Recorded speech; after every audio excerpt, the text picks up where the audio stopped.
नमस्कार, DD news के इस विशेष सांकेतिक भाषा के बुलेटिन में आप सभी का स्वागत है।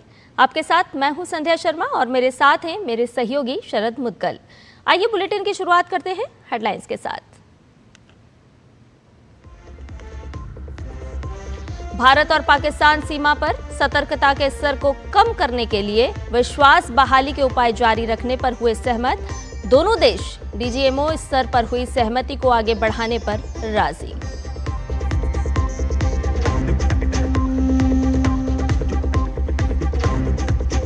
विदेश मंत्री डॉक्टर एस जयशंकर ने अफगानिस्तान के विदेश मंत्री मौलवी आमिर खान मुताकी से पहली बार की बातचीत।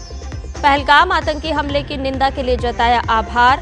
अफगानिस्तान के विकास के लिए जताई भारत की प्रतिबद्धता।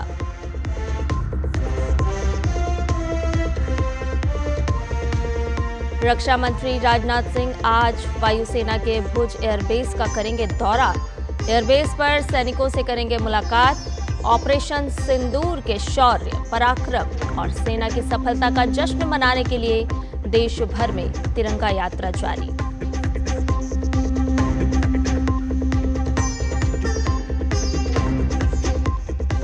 Confederation of all India traders ने आज देश भर के कारोबारियों की बुलाई अहम बैठक। तुर्की और अजरबैजान के साथ व्यापार बहिष्कार पर लेंगे फैसला। अडानी ग्रुप ने चीन की कंपनी ड्रैगन पास के साथ साझेदारी की खत। एयरपोर्ट लाउंज पर दिखेगा असर।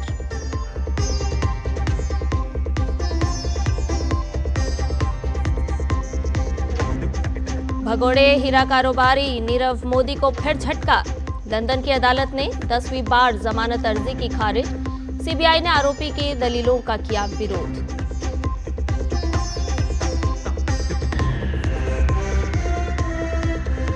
रूस और यूक्रेन के बीच इस्तांबुल में शांति वार्ता आज। ज़ेलेंस्की और पुतिन नहीं हो रहे हैं शामिल।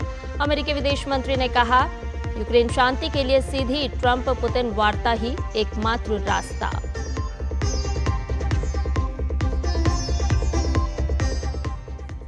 और आइए अब इन सभी खबरों को जान लेते हैं विस्तार से।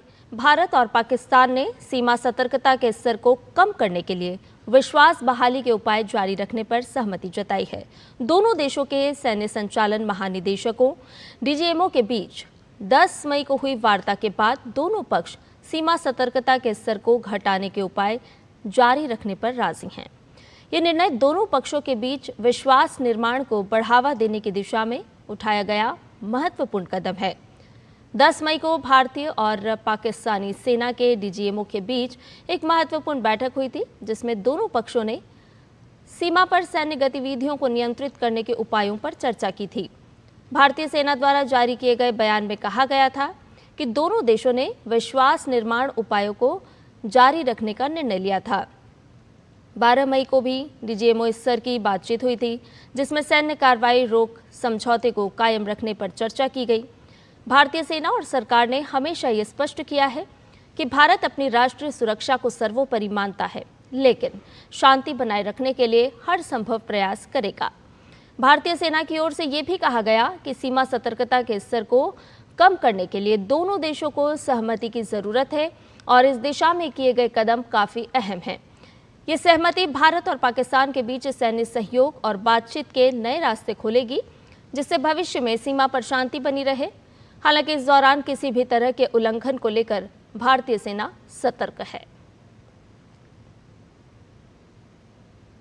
विदेश मंत्री डॉक्टर एस जयशंकर ने अफगानिस्तान के विदेश मंत्री मौलवी आमिर खान मुस्तकी से टेलीफोन पर बातचीत की। बातचीत के दौरान डॉक्टर एस जयशंकर ने पहलगाम आतंकी हमले की निंदा करने के लिए अफगानिस्तान को धन्यवाद दिया। साथ ही भारत ने अफगानिस्तान में विकास कार्यों को आगे बढ़ाने की अपनी प्रतिबद्धता की पुष्टि की। दरअसल तालिबान सरकार के सत्ता में आने के बाद दो देशों के बीच ये पहली बातचीत है।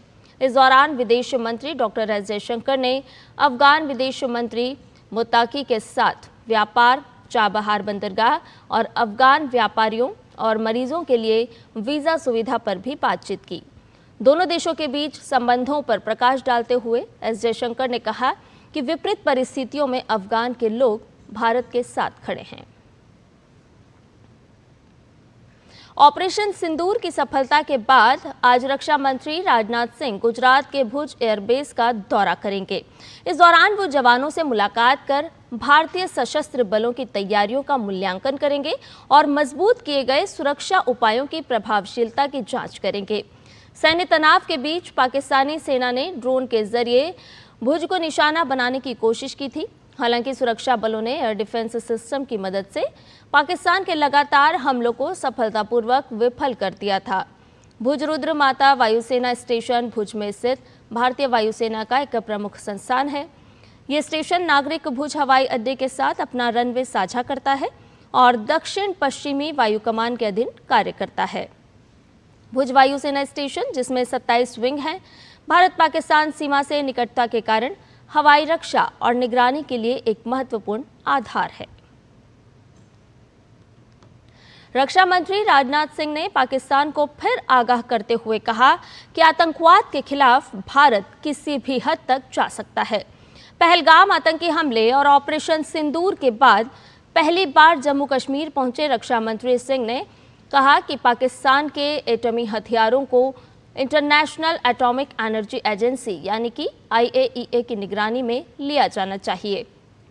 घाटी में सेना की कमान संभालने वाली चिनार कोर के मुख्यालय में उन्होंने सैन्य अधिकारियों और जवानों से मुलाकात की और ऑपरेशन सिंदूर की सफलता के लिए उनकी पीठ थपथपाई। वहीं देश भर में तिरंगा यात्राओं का सिलसिला जारी है। तमाम केंद्रीय मंत्रियों सहित विभिन्न राज्यों के मुख्यमंत्री भी इन यात्राओं में शामिल हुए। तिरंगा यात्रा में आम लोग बड़ी संख्या में शामिल हो रहे हैं, जिनका उत्साह देखते ही बन रहा है।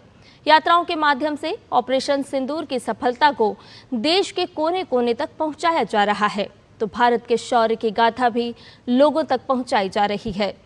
तिरंगा यात्रा से पूरा माहौल राष्ट्रीयता की भावना से भरा हुआ नजर आ रहा है। मध्य प्रदेश के मुख्यमंत्री डॉक्टर मोहन यादव आज इंदौर में तिरंगा यात्रा में शामिल होंगे। Confederation of all India traders ने आज नई दिल्ली में देश के विभिन्न राज्यों के प्रमुख व्यापारी नेताओं की एक राष्ट्रीय कॉन्फ्रेंस बुलाई है, जिसमें पाकिस्तान का समर्थन करने के कारण तुर्की व अजरबैजान के साथ व्यापारियों द्वारा सभी वस्तुओं का आयात और निर्यात व्यापार बंद किए जाने पर निर्णय लिया जाएगा। कैट का कहना है कि जो भी देश भारत के खिलाफ है, उसके साथ व्यापार करने का कोई सवाल ही नहीं है और देश के व्यापारियों द्वारा अपनी देशभक्ति को प्रदर्शित करने का ये सही समय है।